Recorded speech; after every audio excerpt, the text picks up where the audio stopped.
नमस्कार, स्वागत बा आप सभी दर्शक लोगन के। त खबर बा भोजपुरी के स्टाइलिश स्टार प्रदीप आर पांडे चिंटू जी के बारे में, जिनकर एगो एक्शन से भरपूर फिल्म बाड़ी जोना के नाम बा जय Shambhu.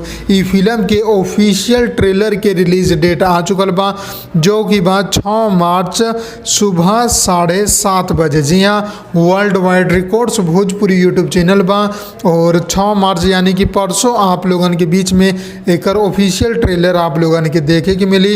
World wide records Bhojpuri YouTube channel पर प्रदीप पांडे चिंटू के एगो एक्शन अवतार आप लोगन के देखे के मिली। ई फिल्म के निर्माता और डायरेक्टर एक आदमी बड़े, जिनकर नाम बा सोनू खत्री। जी हाँ, सोनू खत्री जी ई फिल्म के डायरेक्ट भी कैले बड़े और प्रोड्यूस भी कैले बड़े। ई फिल्म में प्रदीप पांडे चिंटू के साथ बड़ी शिल्पा पोखरल, सोनू खत्री जी खुद भी बड़े, कांसा दुबे बड़े, देव सिंह बड़े और भी बहुत सारा कलाकार आप लोगन के देखे के मिलिए।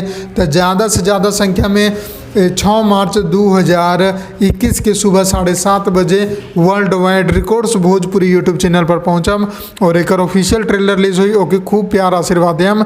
ओकरा बाद फिल्म के भी असली रिलीज डेट आप लोगन के बीच में बतावे खातिर न्यूज़ जरूर बनाएम।